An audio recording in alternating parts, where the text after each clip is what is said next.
अच्छा जी, आज हमारा सीन सेटिंग का फाइनली लास्ट सेशन है। सिलेबस का लास्ट सेशन नहीं है, सीन सेटिंग का लास्ट सेशन है, जिसके अंदर हमने बेसिकली क्या चीज़ कवर करनी है। हमने इस सेशन के अंदर कवर करना है आइज़ा 700 सीरीज़ का एक हाई लेवल व्यू।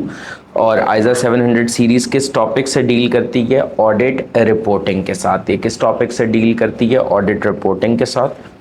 तो इस हवाले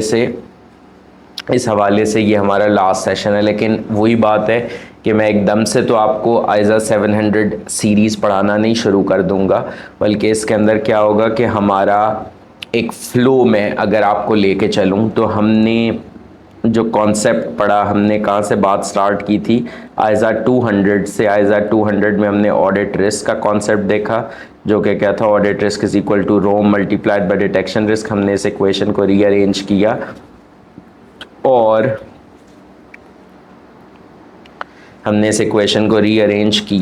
और इसमें हमने कहा कि रोम हाई है या लो है, ये कैसे पता लगेगा? इस क्वेश्चन का आंसर निकालने के लिए हम गए आइज़ा 315 में, जो कि क्या है? आइडेंटिफाइंग एंड असेसिंग रोम। ठीक है, रिस्क्स ऑफ मटेरियल मिसस्टेटमेंट को आइडेंटिफाई असेस करते हैं। अच्छा, जब आपने रिस्क्स आइडेंटिफाई कर लिए तो उसके बाद the next stage is that we move on to ISA 330, जो कि बेसिकली क्या है? Auditor's response. जो कि क्या है? Auditor's response. किस चीज़ पे ऑडिटर का response? Auditor's response on assessed ROMM. Auditor का response on assessed risk of material misstatement. ये हमने आइज़ा 330 में कवर किया। रिस्पॉन्स के अंदर इफेक्टिवली हमने प्रोसीजर्स के बारे में बात की कि ऑडिटर क्या प्रोसीजर्स परफॉर्म करेगा कंट्रोल्स की ऑपरेटिंग इफेक्टिवनेस को असेस करने के लिए, और फिर उसकी बेसिस पे सब्सटैंटिव प्रोसीजर्स परफॉर्म करने के लिए। प्रोसीजर्स परफॉर्म करने के नतीजे में हम कहाँ पर पहुँचे? हम पहुँचे ऑडिट एविडेंस पे। जब आप प्रोसीजर्स परफॉर्म करते हैं तो उसके नतीजे में हमारे पास आता है ऑडिट एविडेंस। ठीक है, जब हम प्रोसीजर्स परफॉर्म करते हैं तो प्रोसीजर्स के नतीजे में हमारे पास हासिल होता है ऑडिट एविडेंस। और वो ऑडिट एविडेंस कैसा होना चाहिए? वो ऑडिट एविडेंस कैसा होना चाहिए? वो ऑडिट एविडेंस सफिशेंट भी होना चाहिए, वो ऑडिट एविडेंस सफिशेंट भी होना चाहिए, और वो ऑडिट एविडेंस अप्रोप्रिएट भी होना चाहिए। वो ऑडिट एविडेंस सफिशेंट भी होना चाहिए और वो ऑडिट एविडेंस अप्रोप्रिएट भी होना चाहिए। अच्छा, now once you have sufficient appropriate audit evidence with you, तो what is the next stage? what is the next stage और what is the next phase? वो है बेसिकली आपकी, जब आपके पास sufficient appropriate audit evidence आ गया तो now you have to move on to Aiza 700 and you have to go about issuing the audit report। ठीक है जी, you have to go about issuing the audit report। आपको audit report issue करनी है, आपको audit report issue करनी है। Audit report issue करने से क्या मुराद है कि आपके पूरा जो ऑडिटिंग प्रोसेस है, आपने जो भी ऑडिट में एफर्ट की, वो इस ऑडिट रिपोर्ट के लिए की। This is the main product of the auditing audit process. पूरे ऑडिट प्रोसेस के अगर आपसे कोई पूछे कि जी मेन प्रोडक्ट क्या है, तो main product of the audit process is basically your audit report. अच्छा, अब यहाँ पर जो मेन प्रोडक्ट है आपके ऑडिट प्रोसेस का, वो जो है ऑडिट रिपोर्ट है। और अगर आप रिकॉल करें वो जो हम एक कॉन्सेप्ट पढ़ते थे कि जी मैनेजमेंट की जिम्मेदारी है फाइनेंशियल स्टेटमेंट्स बनाना, IFRS के मुताबिक ऑडिटर की जिम्मेदारी है sufficient appropriate audit evidence obtain करना और ऑडिट रिपोर्ट इशू करना, और क्या करना, ऑडिट रिपोर्ट इशू करना to the shareholders, to the shareholders, क्या करना, ऑडिट रिपोर्ट इशू करना। Now you need to focus on this aspect, आपको इस एस्पेक्ट पे फोकस करना है कि ये ऑडिट रिपोर्ट किसके लिए है, this is for the share holders, ये किसके लिए है, this for the share holders. अच्छा, अब ऑडिट रिपोर्ट किसके लिए, ऑडिट रिपोर्ट है शेयर होल्डर्स के लिए। तो ये एक कम्युनिकेशन मैकेनिज्म है between the auditor and the share holders. तो अब हम स्टडी करते हैं ऑडिट रिपोर्ट को। ऑडिट रिपोर्ट को जो स्टैंडर्ड्स डील करते हैं वो बेसिकली आइजा 700 की सीरीज के स्टैंडर्ड्स हैं, वो आइजा 700 की सीरीज के स्टैंडर्ड्स हैं। तो अब ऑडिट रिपोर्ट कैसे स्टार्ट होती है, इसमें हम एक एग्जाम्पल देखते हैं। ये जो एग्जाम्पल इस टाइम आपको स्क्रीन पे दिख रही है, ये एग्जाम्पल बेसिकली पाकिस्तान में जो ऑडिट रिपोर्ट का फॉर्मेट है ये उसके ऊपर है। ये एग्जाम्पल जो पाकिस्तान में ऑडिट रिपोर्ट का फॉर्मेट है उसके ऊपर है।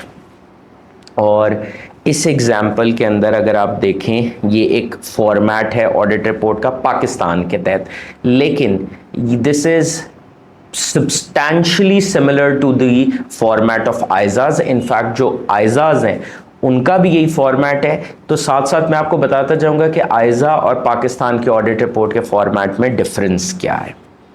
अच्छा, ऑडिट रिपोर्ट, अब सबसे पहली चीज क्या है आपके पास, यहां पर आपको नजर आ रहा है, एक तो टाइटल आपको नजर आ गया ऑडिट रिपोर्ट का, that is the independent auditor's report on the audit of the financial statements. दूसरी चीज ऑडिट रिपोर्ट में क्या है, एड्रेसी, कि audit report is address to the members of XYZ limited. ठीक है, कंपनी XYZ लिमिटेड है, उसके मेंबर्स को एड्रेस्ड है। तो एक तो आपके पास title of the audit report आ गया पहली चीज, दूसरी क्या चीज है, मेंबर्स को एड्रेस्ड है। टाइटल क्यों जरूरी है, क्योंकि आपको याद होगा ऑडिट रिपोर्ट तो एनुअल रिपोर्ट का हिस्सा है, उसमें तो डायरेक्टर्स रिपोर्ट भी है और भी 10 किस्म की रिपोर्ट्स हैं, तो क्लियरली आइडेंटिफाई हो जाए। ये टाइटल का पर्पस क्या है, अगर आपसे कोई पूछे, क्लियर आइडेंटिफिकेशन, कि जी ये है ऑडिटर की रिपोर्ट। ठीक है, किस चीज पर है, on the audit of the financial statements, किसके ऊपर, किसको एड्रेस्ड है, इसका मेन एड्रेसी कौन है, रेसिपेंट कौन है, to the members of XYZ limited. अच्छा, अब इस ऑडिट रिपोर्ट में अगर आप देखें तो आपके पास बेसिकली ओपिनियन सेक्शन इसके बाद नजर आ रहा है, और फिर क्या आ रहा है, बेसिस फॉर ओपिनियन सेक्शन, फिर कुछ और सेक्शंस, ये जो हेडिंग्स है सिर्फ अगर इसको देखें, इसमें पूरी रिपोर्ट में आगे material uncertainty related to going concern, emphasis of matter, key audit matter, information other than the financial statements and the auditor's report, thereon responsibilities of management and board of directors, auditor's responsibilities for the audit of the financial statements, a report on other legal and regulatory requirements, then there is this other matter, then there is this engagement and signature, place, location, date। तो ये आपका basically एक audit report का format है। जहां तक international standards on auditing की बात है ना, उन्होंने कहा कि opinion is going to be the first section of the audit report and basis for opinion is going to be the second section of the audit report। बाकी sequence के ऊपर आइजाज में, सीक्वेंस के ऊपर आइजाज में कोई रिस्ट्रिक्शन अप्लाई नहीं करती। बाकी ऑडिट रिपोर्ट में कोई रिस्ट्रिक्शन नहीं है on the sequence of these topics, कोई रिस्ट्रिक्शन नहीं है on the sequence of these topics. इस बात का मतलब क्या है कि पहला सेक्शन ओपिनियन होगा, दूसरा बेसिस फॉर ओपिनियन, इसमें तो कोई चॉइस है ही नहीं, ये तो रिलीजियसली फॉलो करना है। लेकिन इसके बाद बाकी जितने भी सेक्शंस हैं ना, वो जिस ऑडिटर का जो मर्जी दिल करता है वो सीक्वेंस अपनी पसंद से फॉलो कर सकते हैं। लेकिन ये क्योंकि पाकिस्तान में फॉर एग्जांपल लॉ ने एक फॉर्मेट दिया, पाकिस्तान का जो लोकल रेगुलेटर है उसने ये फॉर्मेट दिया, तो इस वजह से पाकिस्तान में यही सीक्वेंस और ये रिलीजियसली फॉलो किया जाएगा। अच्छा, अब इसमें सबसे पहला सेक्शन क्या है? Opinion section, because this is the most important thing that the user would be interested in. तो इस वजह से इसको बिल्कुल सीक्वेंस में सबसे पहले नंबर पे किया। और अगर मैं एलिमेंट्स की टर्म्स में देखूं तो ये थर्ड चीज हो गई, title, addressee, and then the third element is the opinion section. लेकिन बॉडी ऑफ द रिपोर्ट में सबसे पहले क्या चीज आ रही है? ओपिनियन। फिर क्या आएगी? Basis for opinion. Why is opinion on the top? अच्छा, आप पुराने जमाने की रिपोर्ट्स देखें ना, उसमें ओपिनियन बिल्कुल एंड पे आता था। रिपोर्ट जहाँ पर ख़त्म हो रही होती थी वहाँ पर ओपिनियन आ रहा होता था। तो लोगों ने बोला कि भाई यूज़र तो इंटरेस्टेड जिस चीज़ में सबसे ज़्यादा है वो आप सबसे एंड में दे रहे हैं, डजंट मेक सेंस। तो इसलिए ओपिनियन जो है उसको मूव कर दिया गया ऑन द टॉप। अच्छा, अब ओपिनियन सेक्शन के कंटेंट्स क्या हैं? ओपिनियन सेक्शन के कंटेंट्स क्या हैं? वो कहते हैं वी हैव, मतलब who is writing the report? The auditor. So auditor is saying we have audited the annexed financial statements और revised financial statements if applicable. Annexed का मतलब होता है अटैच हुआ होना। तो audit report is attached with the financial statements of the company, और revised financial statements if applicable. ये वाली बात जो है ना वो मैं आपको एक्सप्लेन करूंगा आइजा 560 के अंदर, अभी नहीं है समझनी। We have audited the next financial statements of the company which comprise the statement of financial position, statement, तमाम स्टेटमेंट्स के नाम है, notes to the financial statements including a summary of material, आजकल के हिसाब से material accounting policy information and other explanatory information. So basically, and we यहां से लेकर यहां तक आइजाज और एसईसी लोकल रेगुलेटर का फॉर्मेट बिल्कुल सेम है, ठीक है। अच्छा, ये जो बात है, इसके बाद जो अगली बात है ना, ये बेसिकली लोकल लॉ की वजह से, फॉर एग्जांपल पाकिस्तान के लॉ में, यूके के लॉ में ये रिक्वायरमेंट है। ISAs don't require this, local law only, ठीक है। तो अब हम इस पैराग्राफ को जब देखते हैं, ओपिनियन सेक्शन का जो पहला पैराग्राफ है, इसको जब मैंने स्टडी किया तो मुझे कुछ चीज़ें दिखी। फॉर एग्जांपल मुझे क्या दिखा इस पैराग्राफ के अंदर? मुझे देखा कि सबसे पहले आइडेंटिफाई किया गया है फाइनेंशियल स्टेटमेंट्स को प्लस उसके कंपोनेंट्स को, कि फाइनेंशियल स्टेटमेंट्स में क्या क्या चीज़ें इंक्लूडेड हैं। दूसरी चीज़ क्या की गई कि कंपनी का नाम आइडेंटिफाई किया गया, ये कंपनी का नाम आइडेंटिफाई किया गया। तीसरी चीज़ क्या की गई? फाइनेंशियल ईयर एंड या रिपोर्टिंग पीरियड को आइडेंटिफाई किया गया, ठीक है। ये रिपोर्टिंग पीरियड को आइडेंटिफाई किया गया, तो फाइनेंशियल स्टेटमेंट्स को आइडेंटिफाई किया, उसके कंपोनेंट्स मतलब उसमें statement of comprehensive income, statement of financial position, so on and so fourth, वो तमाम चीज़ें हैं। यहाँ पर अगर आप देखें स्टेटमेंट ऑफ प्रॉफिट और loss and other comprehensive income है, और the income and expenditure statement, क्योंकि फॉर एग्जांपल जो नॉट फॉर प्रॉफिट ऑर्गेनाइजेशंस होती हैं, अगर आप किसी नॉट फॉर प्रॉफिट ऑर्गेनाइजेशन को ऑडिट करें तो फिर आप income and expenditure statement mention करेंगे।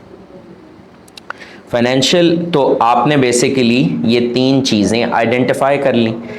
इसके बाद ये जो रेड ब्रैकेट्स हैं, we state that we have obtained all the information and explanations which to the best of our knowledge and believe were necessary for the purposes of the audit. अगर आप recall करें तो हमने management की responsibilities पढ़ी थी, management की हमने क्या पढ़ी थी, रिस्पॉन्सिबिलिटीज पढ़ी थी। पहली हमने मैनेजमेंट की क्या रिस्पॉन्सिबिलिटी बनी कि मैनेजमेंट रिस्पॉन्सिबल है to prepare FS that are equal to IFRS, मतलब as per applicable financial reporting framework. दूसरी हमने मैनेजमेंट की रिस्पॉन्सिबिलिटी पढ़ी कि इन्होंने इंटरनल कंट्रोल्स बनाने हैं ताकि ये वाली रिस्पॉन्सिबिलिटी पूरी हो जाए। तीसरी हमने मैनेजमेंट की रिस्पॉन्सिबिलिटी पढ़ी कि उन्होंने इंफॉर्मेशन प्रोवाइड करनी है टू दी ऑडिटर ताकि ऑडिटर ऑडिट कर सके, सफिशिएंट अप्रोप्रिएट ऑडिट एविडेंस हासिल कर सके। ये तीन बेसिकली रिस्पॉन्सिबिलिटीज किसकी हैं, मैनेजमेंट की रिस्पॉन्सिबिलिटीज हैं।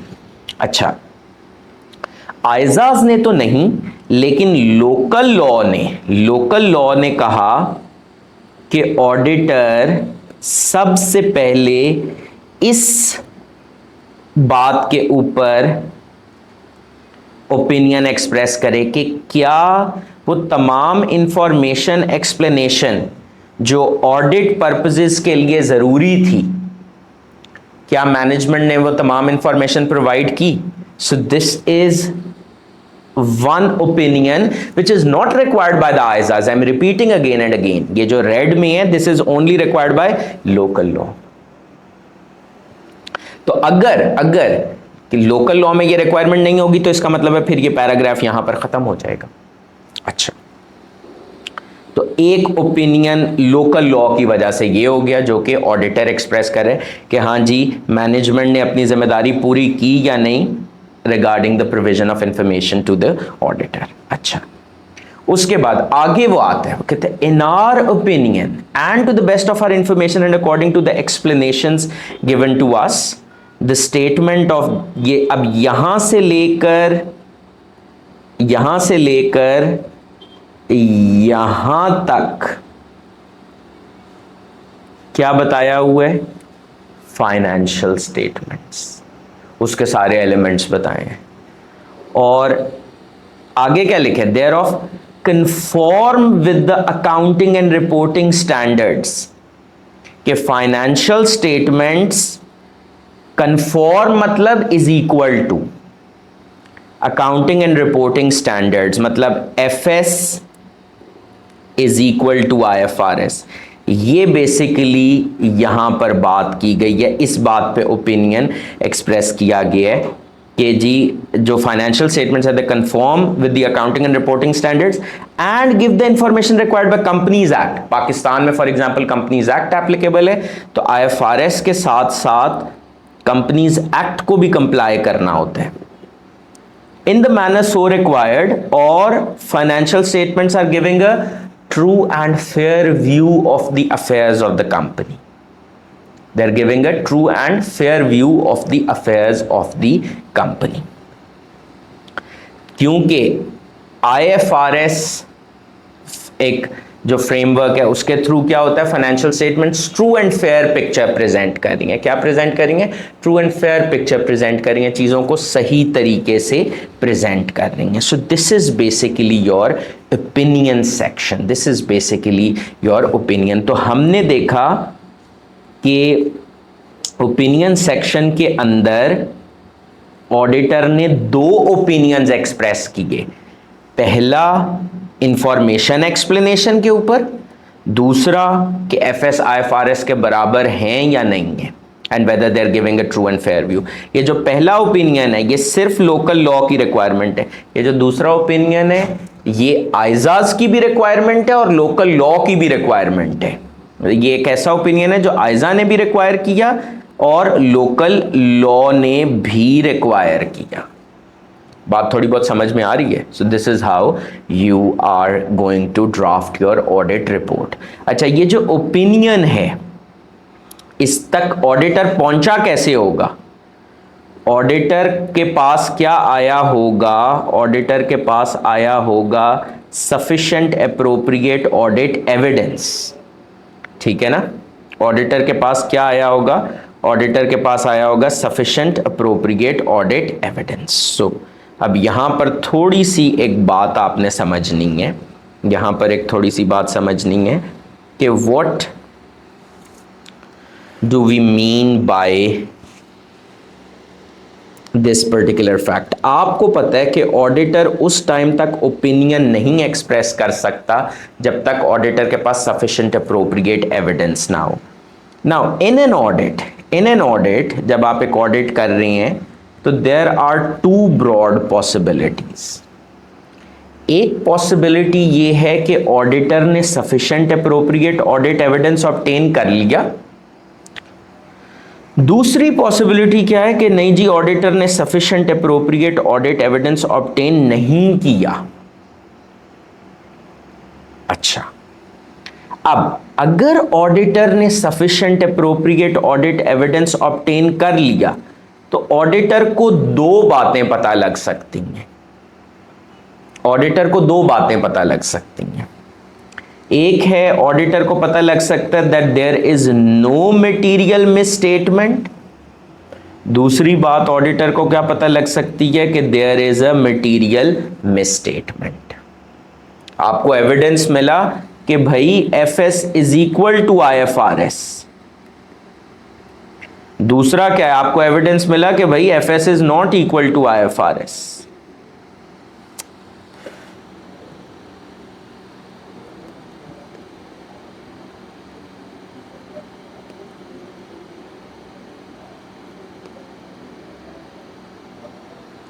आपको एक एविडेंस मिला कि FS is equal to IFRS, दूसरा आपको एविडेंस मिला FS is not equal to IFRS. So if FS is equal to IFRS मतलब there is no material misstatement, या अगर फाइनेंशियल स्टेटमेंट्स में कोई इमटेरियल मिसस्टेटमेंट हो तो वो भी नो मटेरियल मिसस्टेटमेंट ही है ना। Immaterial misstatement is also no material misstatement. तो अगर फाइनेंशियल स्टेटमेंट्स में कोई मटेरियल मिसस्टेटमेंट नहीं है मतलब FS is equal to IFRS. एक ये पॉसिबिलिटी है, और दूसरा ये आपको एविडेंस मिला जब आपने प्रोसीजर्स परफॉर्म किया, आपको एविडेंस मिला कि नहीं भाई फाइनेंशियल स्टेटमेंट्स में तो मटेरियल मिसस्टेटमेंट है। अगर आपको एविडेंस मिला कि फाइनेंशियल स्टेटमेंट्स में कोई मटेरियल मिसस्टेटमेंट नहीं है तो फिर आप ओपिनियन क्या एक्सप्रेस करेंगे? In that case you are going to go for an unmodified opinion. You are going to go for an unqualified opinion. You are going to go for a clean opinion. So when there is no material misstatement, meaning FS is equal to IFRS, then the auditor expresses an unmodified opinion, an unqualified opinion और a clean opinion। तो ये जो अभी मैंने आपको audit report दिखाई है, आप बता सकते हैं इसमें ऑडिटर ने फाइनेंशियल स्टेटमेंट्स के ऊपर कौन सा ओपिनियन एक्सप्रेस किया है?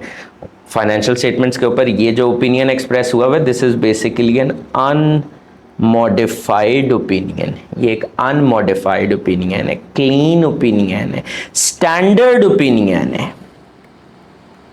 ठीक है, so these are the different names. जो नेम मैं सबसे ज्यादा प्रेफर करूंगा दैट इज अनमॉडिफाइड ओपिनियन। जो नेम मैं सबसे ज्यादा प्रेफर करूंगा दैट इज अनमॉडिफाइड ओपिनियन। तो एक पॉसिबिलिटी तो ये हो गई। अब दूसरी पॉसिबिलिटी क्या है? That there is a material misstatement. अब खुद सोचें, अगर नो मटेरियल मिसस्टेटमेंट के केस में अनमॉडिफाइड ओपिनियन है, तो अगर मटेरियल मिसस्टेटमेंट होगी तो क्या मैं अनमॉडिफाइड ओपिनियन एक्सप्रेस कर सकता हूं? अच्छा, लैंग्वेज देख लेते हैं। अनमॉडिफाइड ओपिनियन की लैंग्वेज क्या है? वो है all is well, in our opinion financial statements conform with the accounting and reporting standards. But अगर कोई मटेरियल मिसस्टेटमेंट है तो इस बात का मतलब है कि financial statements do not confirm with the IFRS और the companies act. So in that case unmodified opinion के बजाय क्या होगा? ओपिनियन क्या हो जाएगा? मॉडिफाइड ओपिनियन हो जाएगा। ओपिनियन क्या हो जाएगा? मॉडिफाइड हो जाएगा। अच्छा, अब जो मॉडिफाइड ओपिनियन है ना, उसकी दो टाइप्स हैं इस सिचुएशन में। ये डायग्राम बड़ी इंपॉर्टेंट है। मॉडिफाइड ओपिनियन की दो टाइप्स है। पहली टाइप है कि अगर जो मिस स्टेटमेंट है मटेरियल तो है but not pervasive. Miss statement material तो है लेकिन परवेसिव तो नहीं है। और दूसरी पॉसिबिलिटी क्या है कि मिस स्टेटमेंट मटेरियल भी है प्लस परवेसिव भी है। मतलब इन दोनों ऑप्शंस में, सिचुएशंस में क्या फर्क है? इसमें मिस स्टेटमेंट नॉट परवेसिव है, इसमें मिस स्टेटमेंट परवेसिव है। नाउ मटेरियल तो हमें समझ में है, what is pervasive? Pervasive miss statement ऐसी होती है जिसकी वजह से पूरी फाइनेंशियल स्टेटमेंट्स मीनिंगलेस हो जाए। परवेसिव मिस स्टेटमेंट कैसी है? जिसकी वजह से पूरी फाइनेंशियल स्टेटमेंट्स मीनिंगलेस हो जाए। मिसाल के तौर पे आपका प्रॉफिट आ रहा है, प्रॉफिट बिफोर टैक्स आ रहा है 100 का, ठीक है, प्रॉफिट बिफोर टैक्स आपका 100 का फाइनेंशियल स्टेटमेंट्स में। अच्छा, अब यहां पर क्या हुआ है कि आपको पता लगता है जी रेवेन्यू जो है वो 80 से ओवरस्टेटेड है, रेवेन्यू 80 से ओवरस्टेटेड है, 80 से रेवेन्यू ओवरस्टेटेड है। तो मतलब आईएफआरएस के मुताबिक रेवेन्यू कितना होना चाहिए था? 20। मिस स्टेटमेंट कितनी है? 80। फाइनेंशियल स्टेटमेंट्स में प्रॉफिट आ रहा है 100 का, आईएफआरएस के मुताबिक प्रॉफिट कितना होना चाहिए था? 20। और मसला क्या है कि रेवेन्यू 80 से ओवरस्टेटेड है। अब मुझे एक चीज बताएं, आप कह रहे हैं 100 का प्रॉफिट नहीं है, 20 का प्रॉफिट होना चाहिए, तो ये तो मिस स्टेटमेंट मटेरियल तो है ही, लेकिन साथ ही साथ ये परवेसिव है। आई मीन आप ऑल टुगेदर पिक्चर बदल रहे हैं। बताना चाहिए था 20 का प्रॉफिट, आप बता रहे हैं 100 का प्रॉफिट। तो जब मिस स्टेटमेंट मटेरियल भी हो परवेसिव भी हो तो you will express an adverse opinion, you will express an adverse opinion, right. आप कौन सा ओपिनियन एक्सप्रेस करेंगे? एडवर्स ओपिनियन एक्सप्रेस करेंगे। You will express an adverse opinion मतलब आप क्या कहेंगे कि FS do not give a true and fair view at all।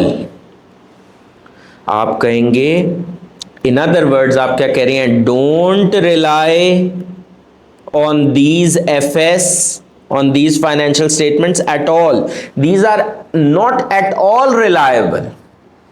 on the other hand एक और सिचुएशन कंसिडर करें, फाइनेंशियल स्टेटमेंट्स में 100 का प्रॉफिट है, आपको पता लगा नहीं एक्चुअली प्रॉफिट 20 का होना चाहिए। फाइनेंशियल स्टेटमेंट्स में 100 का प्रॉफिट है, आपको लगा प्रॉफिट जो है वो 90 का होना चाहिए। क्यों? कि ट्रेनिंग कॉस्ट को कैपिटलाइज किया हुआ है, 10 रुपए की ट्रेनिंग कॉस्ट है, उसको कैपिटलाइज किया हुआ है, उसको एक्सपेंस आउट करना है। अब मिस स्टेटमेंट कितने की है? 10 की, 10 से प्रॉफिट ओवरस्टेटेड है। So this isn't too bad. तो ये मिस स्टेटमेंट तो है 10 की and this is material because this represents like 10% of the profit. 10 divide by 100 multiply by 100, 10% of the profit, this is definitely material. अब ये जो training expense में misstatement थी ये मटीरियल तो है, but you can still rely on the rest of the financial statements. I mean, the entire financial statements are not rendered meaningless. So it would be fair to say that except for training cost, the rest of the financial statements are all right. So in other words, what type of opinion the auditor would express? The auditor would express a qualified opinion. It is also known as except for opinion, कि except for training cost, the rest of the financial statements are like okay. जैसे exam में 50% is the passing mark, ठीक है, 50% is the passing mark, आपके 50 marks भी आते हैं अगर पेपर के अंदर, तो आपने इसका मतलब है 50 मार्क्स की मिस्टेक्स की, but still the examiner says it's okay, you made except for those 50 marks, the rest of the 50 marks were okay. But अगर आपके सपोज 30 मार्क्स आ जाए तो एग्जामिनर आपको फेल कर देता है, वो कहते हैं नहीं ये स्टूडेंट प्रिपेयर्ड नहीं है. सो this is basically the difference between a qualified and adverse opinion. Qualified opinion is basically except for opinion, except for this thing. Qualified opinion means except for this particular misstatement, rest of FS are okay. Rest of FS are okay. So अगर मैं pervasive, अच्छा what is pervasive, it's a matter of judgement. हमने pervasive को आगे बहुत detail में समझना है, अभी मैं उसकी बहुत ज्यादा निटी ग्रिटी और टेक्निकलिटी में नहीं जा रहा. मैं अभी आपको सिर्फ ये समझाना चाह रहा हूं परवेसिव मिसस्टेटमेंट हम किसको कहेंगे, something that renders. Pervasive misstatement क्या होगी, something that renders the entire financial statements meaningless. कहां 100 का प्रॉफिट और कहां 20 का प्रॉफिट, लेकिन यहां जहां पर 100 और 90 है, मतलब 100 का प्रॉफिट एफएस में है, 90 का आईएफआरएस के मुताबिक बनता है, तो ये कोई इतनी ज्यादा टेंशन की बात नहीं है. तो ये ज्यादा सीरियस इशू है, ये लेस सीरियस इशू है. बेस्ट सिचुएशन तो ये है, उससे वर्स्ट सिचुएशन ये है, और उससे वर्स्ट सिचुएशन ये है.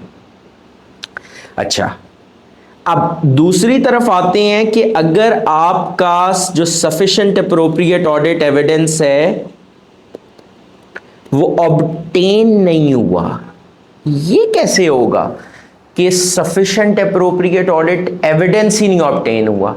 इसके डिफरेंट रीजंस हो सकते हैं, इसके डिफरेंट रीजंस हो सकते हैं. अभी एक रीजन समझा रहा हूं, आगे जब हम आइजा पढ़ेंगे डिटेल में, क्योंकि अभी तो सीन सेट कर रहे हैं ना, सीन सेटिंग से आगे भी तो जाना है, तो अभी एक रीजन एक्सप्लेन कर रहा हूं, और वो क्या है कि अगर आपके पास सफिशिएंट अप्रोप्रिएट एविडेंस ना हो, किसके पास, ऑडिटर के पास. ऑडिटर के पास क्यों सफिशिएंट अप्रोप्रिएट एविडेंस नहीं है, इसका एक रीजन क्या हो सकता है, इसका एक रीजन है management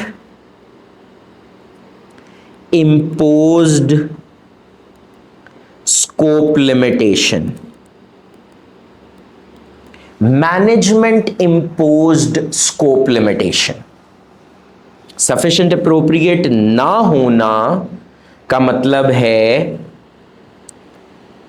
sufficient appropriate audit evidence ना होने का मतलब है inability to obtain SAI, also known as scope limitation. अब पहले जरा इस बात को समझ लेते हैं. Sufficient appropriate evidence नहीं है मतलब the auditor is unable to obtain sufficient appropriate evidence. ये तो बात सिंपल सी है. Scope limitation क्या है, ये भी यही बात है, inability to obtain SAI. For example scope limitation का मतलब है, देखिए ऑडिटर का ऑडिट जब वो करता है तो एक स्कोप ऑफ वर्क है. ऑडिटर जब ऑडिट कर रहे हैं तो उसका एक स्कोप ऑफ वर्क है. अब अगर ऑडिटर को उस स्कोप के अंदर काम ना करने दिया जाए, फॉर एग्जाम्पल ऑडिटर ने मैनेजमेंट को कहा कि भाई मैं आपके बैंक, आपके कस्टमर को कॉन्फर्मेशन भेजना चाहता हूं, कस्टमर ए को, जिससे मैंने रिसीवेबल बैलेंस जो आपने बुक्स में अपनी रिकॉर्ड किया हुआ है कि जी कस्टमर ए से हमने $1,00,000 लेने हैं, ये बैलेंस बुक्स में आ रहा है. आप क्लाइंट को कहते हैं कि भाई मैं कस्टमर ए को डायरेक्ट कॉन्फर्मेशन भेजूंगा और मैं उससे डायरेक्टली पूछूंगा कि भाई क्या वाकई उस कस्टमर ए ने आपका $1,00,000 देने. अच्छा, जब आप मैनेजमेंट, अब देखें एक बात याद रखिएगा, कॉन्फर्मेशन ऑडिटर ये नहीं होता कि खामोशी से चुप करके भेज देता है, मैनेजमेंट को पता ही नहीं। नहीं, मैनेजमेंट से इजाजत ली जाती है, मैनेजमेंट के उस कॉन्फर्मेशन लेटर पर दस्तखत होते हैं, साइन ऑफ करती है मैनेजमेंट उसे। तो आपने जब मैनेजमेंट को यह बात बोली, मैनेजमेंट ने कहा नहीं भाई, हम तो आपको इजाजत नहीं देते इसको कॉन्फर्मेशन भेजने की। मैनेजमेंट ने आपको इसको कॉन्फर्मेशन भेजने से रोक दिया, जो कि ऑडिटर का राइट था। स्टैंडर्ड्स अलाउ कर रहे हैं प्रोसीजर, तो ये प्रोसीजर ऑडिटर के स्कोप में फॉल करता था, और मैनेजमेंट ने आपके स्कोप के ऊपर एक लिमिटेशन लगा दी कि नहीं, कस्टमर ए को आप कॉन्फर्मेशन नहीं भेजेंगे कोई भी रीजन देकर। तो इसका मतलब है that you will not be able to obtain sufficient appropriate audit evidence with respect to this balance। तो अगर आप sufficient appropriate audit evidence किसी बैलेंस, किसी ट्रांजैक्शन के हवाले से नहीं ऑब्टेन कर पा रहे, तो फिर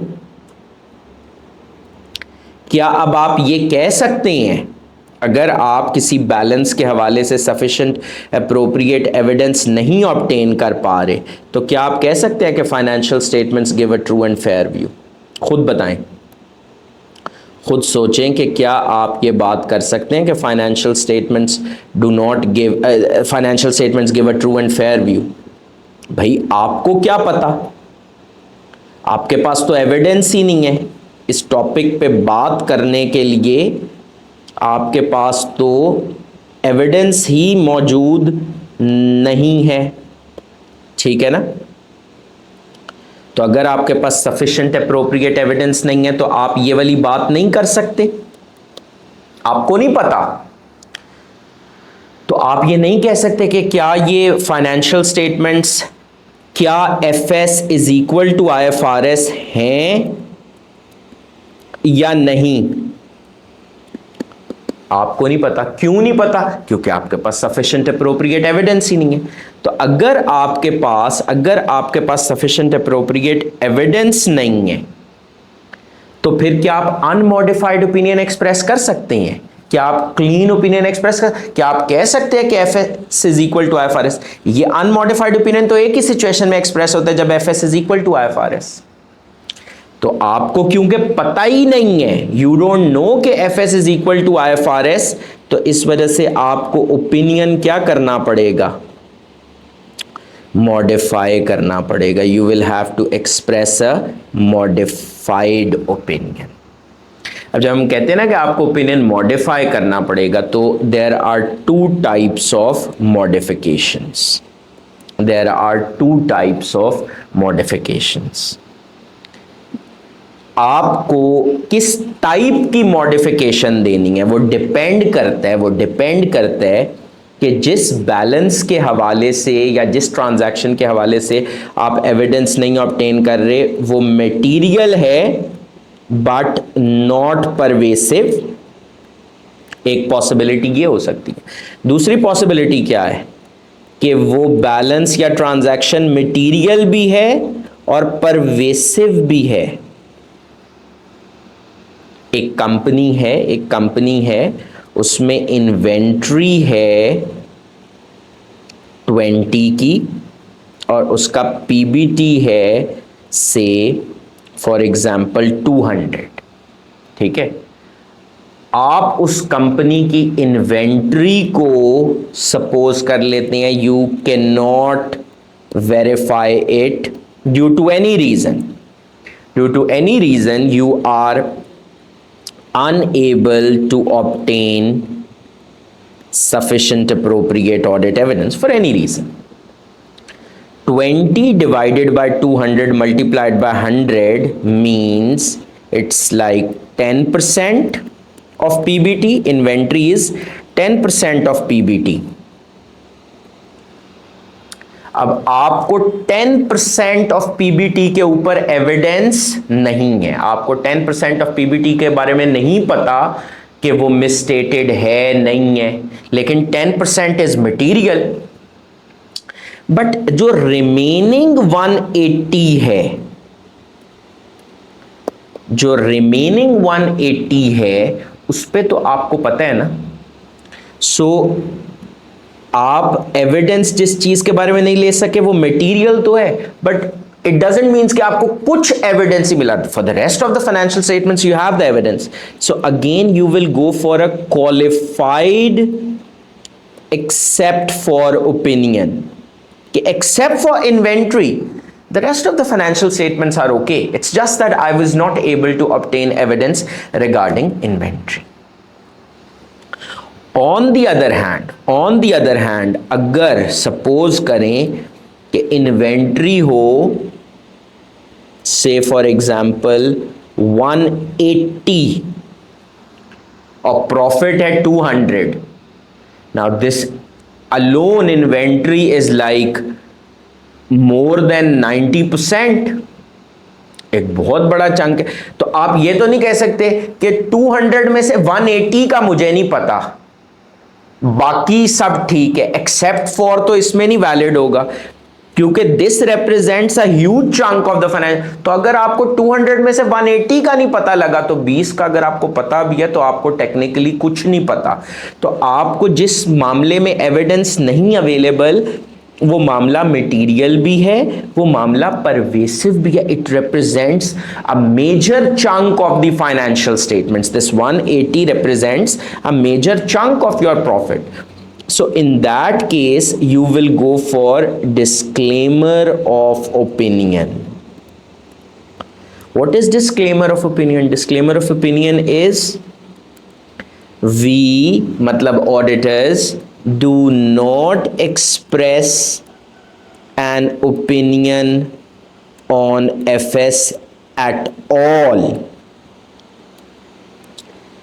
Auditor कह रहे हैं मैं ओपिनियन दे ही नहीं रहा, मैं अपनी राय देने के काबिल नहीं हूं, and make sense because you don't have evidence.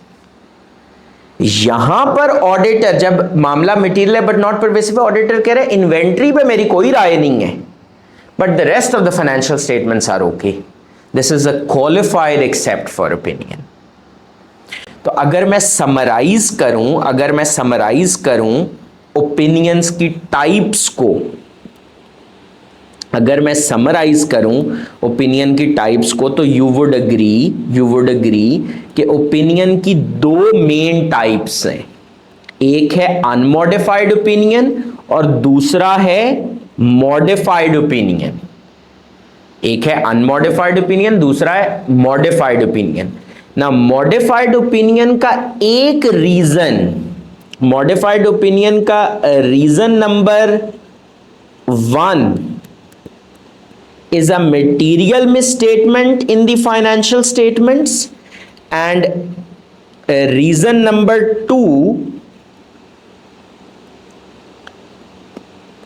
is inability to obtain sufficient appropriate audit evidence. Now if it is reason number 1 तो फिर auditor qualified या adverse opinion express करता है, and if it's reason number 2 inability to obtain sufficient appropriate evidence तो फिर भी auditor qualified 1 इसलिए इसको कर रहा हूं, डिस्क्लेमर ऑफ ओपिनियन एक्सप्रेस कर रहे हैं। तो अगर मैं आपसे पूछूं कि मॉडिफाइड ओपिनियन की कितनी टाइप्स हैं तो आप अग्री करेंगे कि मॉडिफाइड ओपिनियन की फर्दर 3 टाइप्स हैं, qualified opinion, adverse opinion and disclaimer of opinion. अच्छा, क्वालिफाइड ओपिनियन तो यहां भी है और क्वालिफाइड ओपिनियन तो यहां भी है और यहां भी है, लेकिन दोनों में रीजन फर्क है। यहां पर क्वालिफाइड ओपिनियन है due to an actual material misstatement, यहां पर क्वालिफाइड ओपिनियन है because you don't know whether there is a material misstatement और नॉट। तो अगर मैं समराइज करूं ओपिनियन की टाइप्स को, तो ओपिनियन की 2 मेन टाइप्स हैं, एक है अनमॉडिफाइड ओपिनियन और एक है मॉडिफाइड ओपिनियन। फिर मॉडिफाइड ओपिनियन की फर्दर 3 टाइप्स हैं, एक है क्वालिफाइड ओपिनियन, एक है एडवर्स ओपिनियन, एक है disclaimer of opinion. Qualified opinion के रीजंस क्या हैं? क्वालिफाइड ओपिनियन के रीजंस हैं that you have a material but not pervasive misstatement. Qualified opinion का दूसरा रीजन क्या है? That there is a material but not pervasive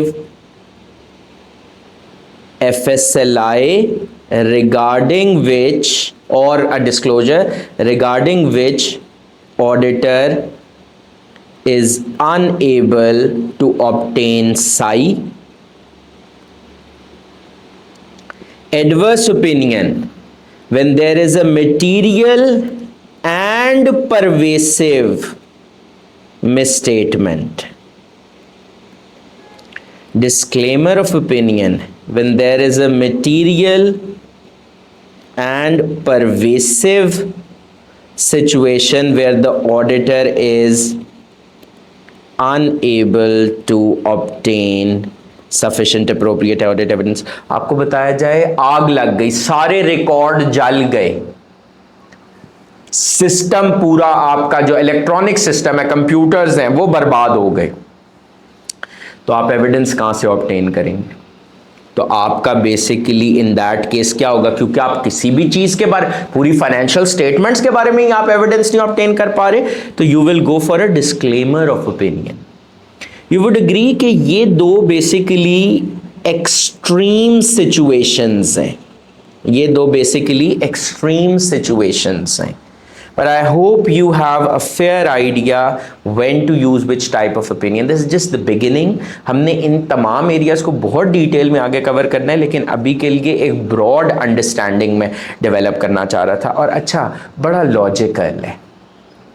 for example, मज़हब को आप देखें, इस्लाम में फॉर एग्जाम्पल एक असूल है, जिस चीज़ के बारे में ना पता हो उस पर राय ज़नी ना करें, उसके ऊपर अपनी राय का इजहार ना करें। तो यही तो आप कर रहे हैं। डिस्क्लेमर ऑफ ओपिनियन क्या है? मेरे पास एविडेंस नहीं है, मैं कह रहा हूं मुझे नहीं पता कि फाइनेंशियल स्टेटमेंट्स में, I don't know the answer, the auditor was supposed to find out the answer to this question कि RFS इक्वल टू IFRS, तो मैं कह रहा हूं I don't know at all. अच्छा, और इस्लाम में एतदाल, मियाना रवी, दरमियाना रास्ता इख्तियार करने पे भी जोर दिया गया है।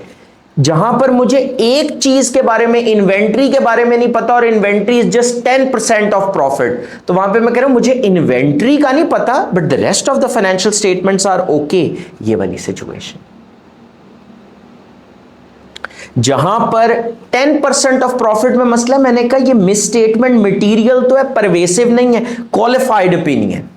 लेकिन जहां पर 90% ऑफ प्रॉफिट ही गलत है, वहां पर यह कहना कितना अजीब लगेगा कि 90% प्रॉफिट के अलावा बाकी 10% ठीक है, लोग हंसेंगे आप पे। ये बिल्कुल ऐसे ही है, आप कहें मेरा 90% पेपर तो 90% पेपर के अलावा 100 मार्क्स का पेपर था, 90% पेपर मुझे खाली नहीं आता था, उसके अलावा मुझे सारा पेपर आता था। भाई उसके बाद बचा क्या पेपर के अंदर? Total 10 number. तो आप कहेंगे नहीं मैं फेल हूं, तो adverse opinion. So I hope थोड़ा सा आपको एक हाई लेवल व्यू इसके ऊपर मिल गया कि ये किस तरीके से चीज़ है। बाकी आगे हम इसको मज़ीद डिटेल में ऑफ कोर्स एक्सप्लोर करेंगे।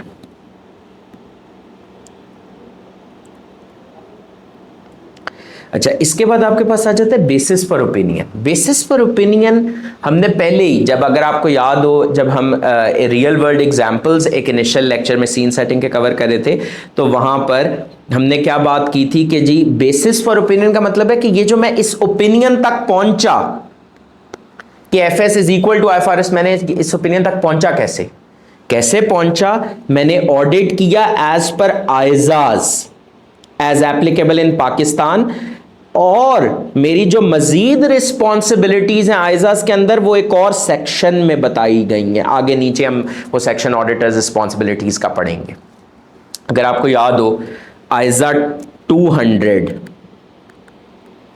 उसमें हमने 5 रिक्वायरमेंट्स पढ़ी थी कि auditor shall comply with ISAs, auditor shall comply with code of ethics, auditor shall exercise professional scepticism, auditor shall exercise professional judgement, auditor shall obtain Sai.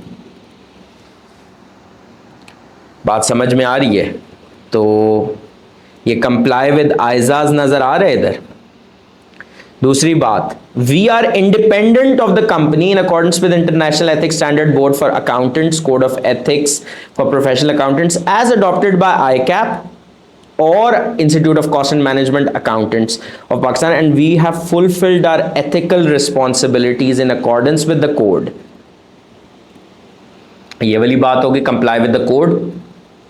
फिर we believe that the audit evidence we have obtained is sufficient and appropriate to provide a basis for opinion. Auditor लिख के बता रहे हैं कि हमारा ख्याल ये है, हमारा बिलीफ ये है कि ये जो हमने ओपिनियन दिया ऊपर, ये जो हमने ओपिनियन दिया कि FS is equal to IFRS, हमारे पास sufficient and appropriate audit evidence available है। ये बात इधर से कनेक्ट होती है। अब आपके दिमाग में आ रहा होगा कि ये दो क्या सुतेले थे? नहीं, ये सुतेले नहीं है और इनके साथ सुतेली ट्रीटमेंट नहीं होगी, ये कहीं आगे ऑडिट रिपोर्ट में जाकर डिस्कस हो रहे होंगे। अच्छा, इसके बाद आ जाते हैं material uncertainty related to going concern. अभी इफ एप्लीकेबल, इसका मतलब है दुनिया की तमाम ऑडिट रिपोर्ट्स में आपको ये सेक्शन नहीं मिलेगा। ये सेक्शन सिर्फ अगर एप्लीकेबल होगा तो आएगा। ये हमने अभी नहीं कवर करना, ये हम कवर करेंगे आइजा 570 में। Emphasis of matter if any, इसका मतलब है ये भी ऑप्शनल है। हर ऑडिट रिपोर्ट में आपको हर ऑडिट रिपोर्ट में ओपिनियन और बेसिस फॉर ओपिनियन सेक्शन मिलेंगे, लेकिन आपको हर ऑडिट रिपोर्ट में material uncertainty related to going concern का सेक्शन, एम्फेसिस ऑफ मैटर का सेक्शन नहीं मिलेगा। एम्फेसिस ऑफ मैटर हम कवर करेंगे आइजा 706 में। की ऑडिट मैटर्स, ये भी हम अभी नहीं कवर कर रहे, ये हम कवर करेंगे आइजा 701 में। बट आपको पता है कि कोई चीज है key audit matters.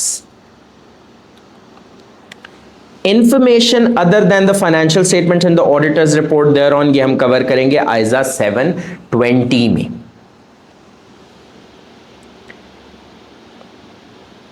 Responsibilities of management and board of directors for the financial statements. अच्छा जी, ये जो रिस्पॉन्सिबिलिटी है, मैंने आपको पहली जिम्मेदारी क्या बताई थी? पहली जिम्मेदारी आपको यही बताई थी ना कि मैनेजमेंट की जिम्मेदारी है फाइनेंशियल स्टेटमेंट्स बनाना as per applicable financial reporting framework. ये वो पहली जिम्मेदारी है। दूसरी जिम्मेदारी क्या बताई थी? इसी जिम्मेदारी को पूरी करने के लिए इंटरनल कंट्रोल्स बनाने, ये इंटरनल कंट्रोल्स से रिलेटेड जिम्मेदारी है।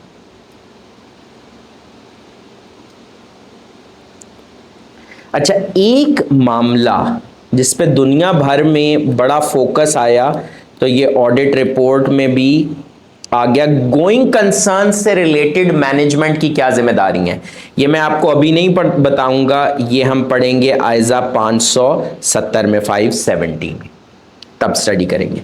Responsibilities of management board of directors, board of directors की क्या जिम्मेदारी है? They oversee the company's financial reporting process. Oversee का मतलब होता है मॉनिटर करना। तो बोर्ड बेसिकली एजेंट है ना शेयर होल्डर्स का, और बोर्ड ने मैनेजमेंट इंस्टॉल की है जिसमें सीईओ सीएफओ वगैरह इंक्लूड है। तो बोर्ड मॉनिटर करता है कंपनी के फाइनेंशियल रिपोर्टिंग प्रोसेस को, जस्ट टू मेक श्योर कि वो अप्रोप्रिएट है। इसके बाद अच्छा, ये स्टैंडर्ड सेक्शंस हैं, इनमें कोई चेंज नहीं होता। ये भी स्टैंडर्ड सेक्शन है। Auditors responsibilities for the audit of the financial statements. Auditors responsibilities for the audit of financial statements में ना पूरी कहानी बताता है ऑडिटर कि मैं क्या करता हूं, मेरा मकसद क्या है, उस मकसद को पूरा करने के लिए मैं क्या क्या कुछ करता हूं, वो सब कुछ ऑडिटर एक्सप्लेन करता है और प्लस अपने आप को कवर भी कर रहा होता है। Auditors responsibilities for the audit of the financial statements में ऑडिटर क्या बता रहे हैं? मेरा ऑब्जेक्टिव क्या है? रीजनेबल अश्योरेंस ऑब्टेन करना, which is a high level of assurance but not a guarantee. Guarantee नहीं है कि अगर मैंने ऑडिट एज पर आइजाज किया तो मैं हमेशा मटेरियल में स्टेटमेंट डिटेक्ट कर लूंगा। इसीलिए तो हम कहते हैं कि ऑडिट रिस्क एग्जिस्ट करता है और audit risk can not be equal to zero. तो उसने हिंट करा दिया कि भाई ये जो मेरा ओपिनियन है ये गारंटी नहीं है, इसको गारंटी मत समझना। फिर मटेरियल में स्टेटमेंट का वर्ड आया तो ऑडिटर ने सोचा कि यूजर्स को, मेंबर्स को क्या पता कि मिस स्टेटमेंट क्या होती है, तो उसने बताया कि मिस स्टेटमेंट क्यों अराइज कर सकती है, ड्यू टू फ्रॉड और एरर। फिर उसने ये भी बताया कि मटेरियल क्या होता है, कोई भी चीज जो कि इंडिविजुअली और in aggregate economic decisions of users को इन्फ्लुएंस कर सके। ये तमाम चीजें बड़ी डिटेल में हमने एक एक वर्ड को समझा था। इकोनॉमिक डिसीजन समझे थे, यूजर्स ऑफ फाइनेंशियल स्टेटमेंट समझी थी, वो सारी बातें जो हम सीन सेटिंग में पढ़े थे वो बेसिकली ऑडिट रिपोर्ट का हिस्सा है। इसके बाद अब वो पूरी ना यहां से है कहानी सुना रहे वो कि भाई ऑडिट के अंदर हम करते क्या हैं।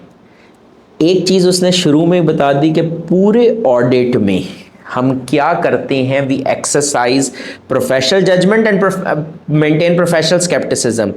वो जो बात हम यहां पर कर रहे थे professional scepticism and professional judgement, वो कहां पर डिस्कस हो रही है, ऑडिटर्स रिस्पॉन्सिबिलिटीज के सेक्शन में।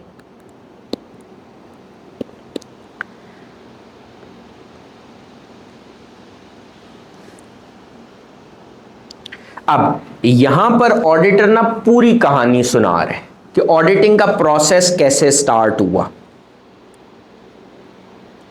यहां पर वो बेसिकली आपको बता रहे आइजा 315 की बातें कि भाई ऑडिटर को असेस करना होता है रिस्क ऑफ मटेरियल मिसस्टेटमेंट, और फिर ऑडिट प्रोसीजर्स परफॉर्म करने होते हैं रिस्पॉन्सिव टू दोज रिस्क्स। मतलब आइजा 315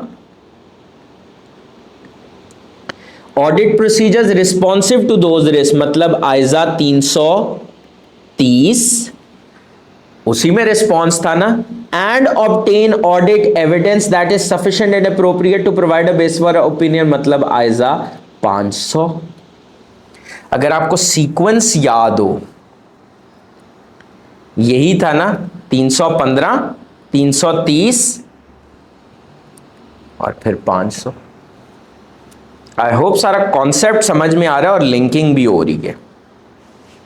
और साथ उसने एक अपना ना मसला भी बयान कर दिया कि भाई फ्रॉड को पकड़ना, एरर को पकड़ने, क्योंकि मिस स्टेटमेंट का ऊपर रीजन बताए ना कि मिस स्टेटमेंट फ्रॉड की वजह से भी हो सकती है, एरर की वजह से भी हो सकती है। उसने कहा कि फ्रॉड को पकड़ना एरर को पकड़ने के मुकाबले में ज़्यादा मुश्किल है, क्योंकि फ्रॉड को लोग मिलजुल के करते हैं, कॉल्यूजन होती है, फोर्जरी होती है, डॉक्यूमेंट्स को चेंज कर दिया जानबूझकर, इंटेंशनल ओमिशंस, एक कॉस्ट रिकॉर्ड करनी थी, एक प्रोविजन रिकॉर्ड करनी थी, जानबूझ कर नहीं रिकॉर्ड की, मिस रिप्रेजेंटेशन, ऑडिटर को मिस गाइड करती है management, override of internal control, management controls को बाईपास कर रही है। तो इस वजह से फ्रॉड को डिटेक्ट करना ज्यादा मुश्किल है as compare to detecting an error. अच्छा, दूसरी चीज ऑडिटर क्या बता रहे हैं, मैं अंडरस्टैंडिंग लेता हूं इंटरनल कंट्रोल की, तमाम कंट्रोल्स की नहीं, वो वाले कंट्रोल्स जो ऑडिट से रेलेवेंट हैं, वो वाले कंट्रोल जो कि for example BRS is something related to financial reporting and auditing, तो मैं उन कंट्रोल्स को, कंपनी के ऑपरेशंस रिलेटेड कंट्रोल्स में ऑडिटर इतना इंटरेस्टेड नहीं होता। फाइनेंशियल रिपोर्टिंग से लिंक्ड कंट्रोल्स, ऑडिट से लिंक्ड कंट्रोल्स में ऑडिटर ज्यादा इंटरेस्टेड होता है, और ये बात हम आइजा 315 में पढ़ चुके हैं। लेकिन और वो क्या कहता है, obtain understanding of internal control relevant to audit in order to design audit procedures that are appropriate in the circumstances. आपको याद है वो अश्योरेंस बकेट का कॉन्सेप्ट, कंट्रोल्स को समझा, टेस्ट ऑफ कंट्रोल्स परफॉर्म किया। अगर टेस्ट ऑफ कंट्रोल से पता लगा कंट्रोल्स इफेक्टिवली ऑपरेट कर रहे हैं तो कम सब्सटैंटिव प्रोसीजर्स किया। अगर टेस्ट ऑफ कंट्रोल से पता लगा कंट्रोल्स इफेक्टिवली ऑपरेट नहीं कर रहे तो सब्सटैंटिव प्रोसीजर ज्यादा किए। तो मैं जो ऑडिट प्रोसीजर्स डिजाइन करता हूं वो इन accordance with my understanding about the controls करता हूं। तो इसमें क्या है कि जी एक्सटर्नल ऑडिटर जो है वो इंटरनल कंट्रोल्स के ऊपर कोई ओपिनियन नहीं एक्सप्रेस कर रहा। तो यहाँ से हमें एक और बात क्या समझ में आती है कि मैनेजमेंट की जो जिम्मेदारी नंबर 1 और 3 है उस पर तो एक्सटर्नल ऑडिटर ओपिनियन एक्सप्रेस करता है। इंटरनल कंट्रोल्स पर को देखता ज़रूर है एक्सटर्नल ऑडिटर, लेकिन इस चीज़ के लिए ये डिटर्मिन करने के लिए कि कितने सब्सटैंटिव प्रोसीजर्स करने हैं, but no opinion is expressed. कोई ओपिनियन नहीं एक्सप्रेस किया जाता ऑन इंटरनल कंट्रोल्स। अच्छा, इसके बाद स्पेसिफिकली एक्सटर्नल ऑडिटर की जो रिस्पॉन्सिबिलिटीज़ हैं उसमें वो क्या करें, इवैल्यूएट करता है वो appropriateness of accounting policies used and the reasonableness of accounting estimates and related disclosures made by management, policies, estimates और जो उनसे related disclosures हैं। अच्छा, इसको वो ख़ास तौर पर क्यों लिख रहा है इधर? पहली तो बात ये देखें कि एक्सटर्नल ऑडिटर पॉलिसीज़ बनाता नहीं है, सिलेक्ट नहीं करता, एस्टिमेट्स खुद से डेवलप नहीं करता, बल्कि वो इवैल्यूएट करता है, असेस करता है कि वो पॉलिसीज़ अप्रोप्रिएट हैं या नहीं, वो एस्टिमेट्स रीज़नेबल हैं या नहीं।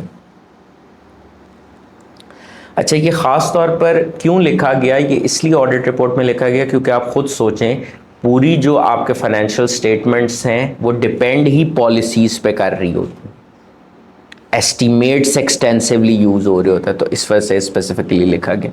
अच्छा, ये वाला बुलेट जो है ना वो अगेन किस टॉपिक से डील करता है? Going concern. और गोइंग कंसर्न हमने कहाँ कवर करना है? आइजा 570 में। तो अभी ऑडिटर की responsibility with respect to going concern हम वहाँ पर कवर करेंगे। और फिर ओवरऑल जो प्रेजेंटेशन स्ट्रक्चर और कंटेंट ऑफ फाइनेंशियल स्टेटमेंट्स है वो एक्सटर्नल ऑडिटर देखता है कि क्या वो फेयर प्रेजेंटेशन अचीव कर रहा है या नहीं। अच्छा, इसके बाद एक्सटर्नल ऑडिटर क्या बता रहे हैं मेंबर्स को कि हम बोर्ड ऑफ डायरेक्टर्स के साथ कम्युनिकेट करते हैं कि हमारे ऑडिट का स्कोप क्या होगा, टाइमिंग क्या होगी। ये बात जो है ना वो हम इंशाल्लाह ताला जब आइजा 300 कवर करेंगे तो मैं वहाँ से आपको लिंक करवाऊँगा। ये जब आइजा 260 कवर होगा वहाँ से भी लिंक करवाऊँगा।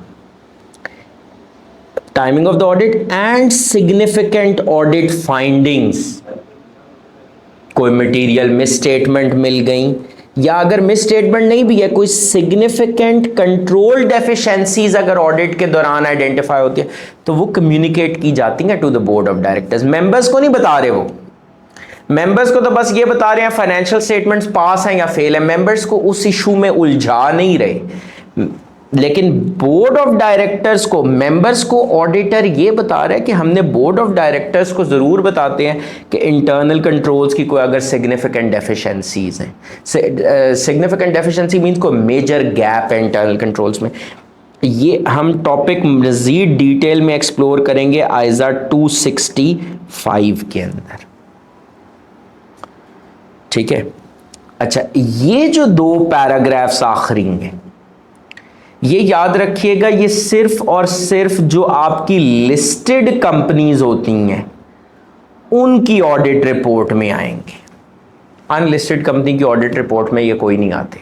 ये 2 पैराग्राफ सिर्फ और सिर्फ किस कंपनी की ऑडिट रिपोर्ट में आएंगे? लिस्टेड कंपनी की ऑडिट रिपोर्ट में। ये वाला पैराग्राफ क्या है कि वी ऑल्सो प्रोवाइड, वी मतलब ऑडिटर, वो कह रहे हैं कि हम बोर्ड ऑफ डायरेक्टर्स को एक स्टेटमेंट देते हैं कि we have complied with relevant ethical requirements regarding independence and to communicate with them all relationships and other matters that may reasonably be thought to bear on our independence and where applicable related safeguards।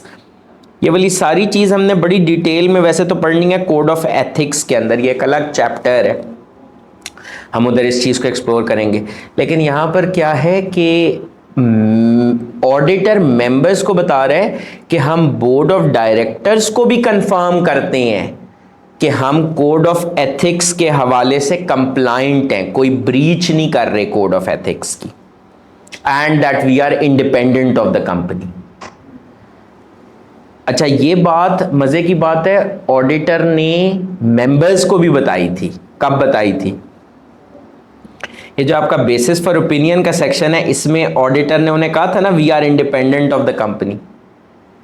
Auditor ने कहा था ना, we have fulfilled our ethical responsibilities in accordance with the code of ethics. तो auditor ये बात बता रहे हैं मेंबर्स को कि हमने ये बात बोर्ड ऑफ डायरेक्टर्स को भी बताई है कि we are compliant with the code of ethics. अच्छा, ये जो पैराग्राफ है ये बेसिकली कैम से रिलेटेड है। कैम मतलब key audit matters. Key audit matters कहीं आया था? बिल्कुल ये तो आपको याद है, अभी मैंने कहा था आखिरी दो पैराग्राफ्स जो हैं वो सिर्फ लिस्टेड कंपनीज पे एप्लीकेबल है। यहां से आपको एक और सबक मिल गया कि जो कैम है ये किस पर एप्लीकेबल है? Listed companies only. अच्छा, इसके बाद आपके पास क्या आ जाती है? Report on other legal and regulatory requirements. अच्छा, अगर आप आइजाज उठाएं ना, आपको ये हेडिंग तो नजर आएगी, ये सारी बातें आपको आइजाज में नहीं मिलेंगी। क्यों? क्योंकि ये सारी बातें जो है ना वो पाकिस्तान के लॉ में मेंशन्ड है। नाम ही देखें ना, report on other legal and regulatory requirements, मतलब वो ऑब्लिगेशंस जो कि लोकल लॉ ने ऑडिटर के ऊपर लगाई। तो पाकिस्तान में जो कंपनी लॉ है उसके थ्रू ऑडिटर को कहा गया कि नहीं भाई, तुमने कुछ इजाफी मामलात पर ओपिनियंस देने हैं in addition to those required by the ISAs. ISA ने आपको पता है एक ही ओपिनियन मांगा हुआ है और वो ये वाला है कि क्या FS is equal to IFRS है या नहीं। आइजा ने और कोई ओपिनियन नहीं मांगा ऑडिटर से, लेकिन जो लोकल लॉ है ना वो ऑडिटर से कुछ ओपिनियंस रिक्वायर करते हैं। पहला, वो कहते हैं कि क्या मैनेजमेंट, आपने ऑडिटर ने ओपिनियन एक्सप्रेस करना है कि क्या proper books of account maintain किए गए। बुक्स ऑफ अकाउंट क्या होते हैं? बुक्स ऑफ अकाउंट होते हैं तमाम रिकॉर्ड्स, एसेट्स रिकॉर्ड्स किससे related? To assets, liabilities, income, expenses, इन तमाम चीजों से रिलेटेड रिकॉर्ड्स, कागजात, डॉक्यूमेंट्स, क्या वो प्रॉपर मेंटेन हुई नहीं है। दूसरी चीज, यहां से लेकर यहां तक लिखा हुआ जो चीज लिखी हुई है उसको कहते हैं फाइनेंशियल स्टेटमेंट्स। तो क्या फाइनेंशियल स्टेटमेंट्स जो है वो एज पर कंपनीज एक्ट हैं या नहीं, और क्या do they agree with the books of account and returns, कि क्या वो बुक्स, मतलब क्या financial statements books of account से मैच कर रही है। मतलब ऐसा तो नहीं है ट्रायल बैलेंस में कुछ और रेवेन्यू है, रिकॉर्ड्स के मुताबिक कुछ और रेवेन्यू और फाइनेंशियल स्टेटमेंट्स में कुछ और रेवेन्यू है, ऐसा तो नहीं है। फिर investments made, expenditure incurred, guarantees extended during the year, क्या वो for the purpose of the companies business हैं भी या नहीं। अब यहां पर ना बच्चे लिखते हुए स्पेशली ये चीज ज्यादा रेलेवेंट है आई कैप स्टूडेंट्स के लिए कि, लेकिन ओवरऑल अंडरस्टैंडिंग आपको हो जाएगी कि वो लिख देते हैं were for the best investments made, expenditure incurred, guarantees interested were for the extended were for the best interest of the company. नहीं, उसने कहा है कंपनी के बिजनेस पर्पस के लिए थी या नहीं। So you have to stick to the language of the law. तीन चीजों के ऊपर, इन्वेस्टमेंट्स, एक्सपेंडिचर इनकर्ड और गारंटीज जो एक्सटेंड की हैं। और फिर ज़कात के ऊपर, ज़कात की डिडक्शन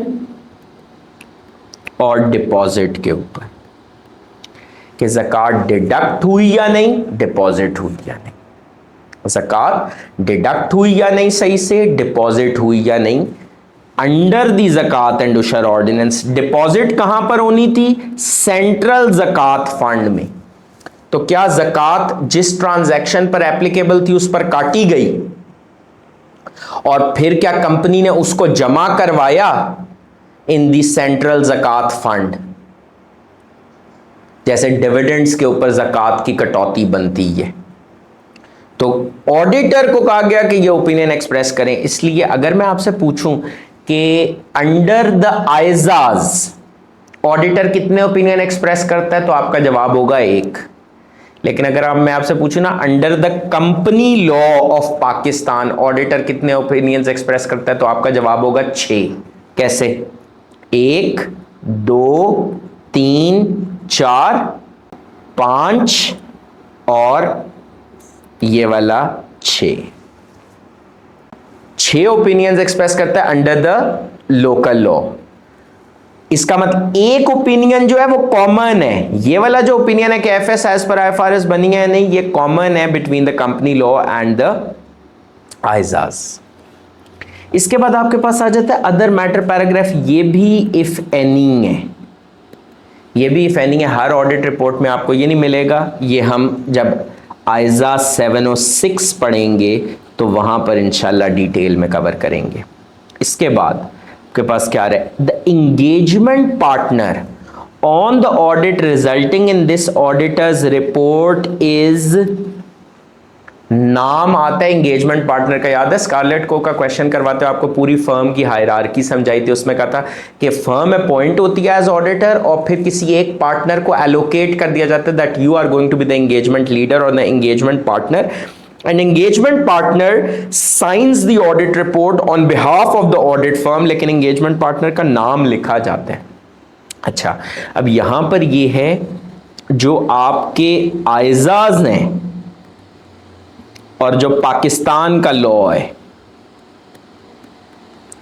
उसमें क्या है? आइजाज कहते हैं कि ये नाम, जो नेम ऑफ एंगेजमेंट पार्टनर है, ये रिक्वायरमेंट है सिर्फ लिस्टेड कंपनीज के केस में।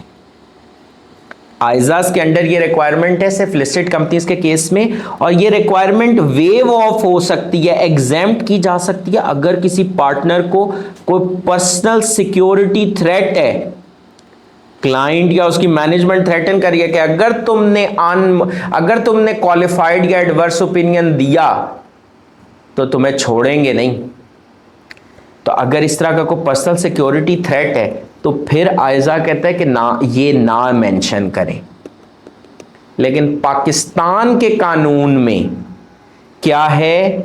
जो मर्जी दुनिया की कंपनी हो, चाहे लिस्टेड है चाहे अनलिस्टेड है, नाम मेंशन करना ही करना है और इस तरह की कोई वेवर एग्जेम्पशन नहीं है। So this is the difference between ISAs and local law के पाकिस्तान आइजाज के अंडर ये रिक्वायरमेंट है ही खाली लिस्टेड कंपनीज के लिए, और उसमें भी अगर पर्सनल सिक्योरिटी थ्रेट है तो छुट्टी मिल सकती है कि आप नाम ना मेंशन करें। लेकिन पाकिस्तान के कानून में जो मर्जी कंपनी हो, लिस्टेड हो अनलिस्टेड हो, ये नाम आपने मेंशन करना ही करना है। यहां पर आ जाता है सिग्नेचर किसका? ऑडिटर का, और वो ऑडिट रिपोर्ट साइन की जाती है in the name of the firm. Then comes in the place location, for example Islamabad, for example Karachi, जो भी सिटी है फॉर एग्जांपल उधर से हो जाती है। फिर आ जाती है date of the audit report. याद रखिएगा ये वो डेट है, ऑडिट रिपोर्ट उस वक्त तक साइन नहीं होगी जब तक आपने सफिशिएंट अप्रोप्रिएट ऑडिट एविडेंस हासिल नहीं किया। एक और चीज है यूडीआईएन, जो कि पाकिस्तान में, इंडिया में एक चीज है। यूडीआईएन है क्या? UDIN is a unique document identification number जो कि इंगेजमेंट पार्टनर्स जेनरेट करते हैं। ठीक है, अच्छा ये क्यों होता है? रिपोर्ट की ऑथेंटिसिटी के लिए, रिपोर्ट की ऑथेंटिसिटी के लिए। डिफरेंट ज्यूरिसडिक्शन में, फॉर एग्जांपल पाकिस्तान में भी है, ताकि ये पता लग जाए कि ये रिपोर्ट वाकई ऑथेंटिक है। अच्छा, ये जो मैंने आपको रिपोर्ट दिखाई है, इसके अंदर आप अगर एक मजे की चीज देखें कि 2 फर्म्स हैं, 2 फर्म्स ऑफ ऑडिटर्स हैं, इनको कहते हैं जॉइंट ऑडिट। आमतौर पे एक कंपनी का ऑडिट एक ही फर्म कर रही होती है, लेकिन समटाइम्स जॉइंट ऑडिट्स भी एग्जिस्ट करते हैं, समटाइम्स जॉइंट ऑडिट्स भी एग्जिस्ट करते हैं, दो फर्म्स मिल के ऑडिट कर रही हों। और यहाँ पर जाकर हम अपना जो ये वाला टॉपिक है कंप्लीट किया, और यहाँ पर हमारा सीन सेटिंग भी अल्हम्दुलिल्लाह कंप्लीट हो गया। So now we will proceed further in the course in the next classes. I hope this was helpful. आपको एक हाई लेवल व्यू मिल गया। हम इन तमाम कॉन्सेप्ट्स को जो हमने यहाँ पर कवर किया आगे डिटेल में कवर करेंगे इंशाल्लाह ताला, बट आई एम श्योर कि आपको एक अच्छी अंडरस्टैंडिंग हो गई कि पूरी ऑडिट साइकिल से आप गुजर गए कि क्लाइंट एक्सेप्ट करने के बाद you assess the risk assess करने के बाद आप रिस्पॉन्ड करते हैं through procedures, sufficient appropriate audit evidence gather करते हैं, and then you issue your audit report. So that's all for today. Take good care. Bye.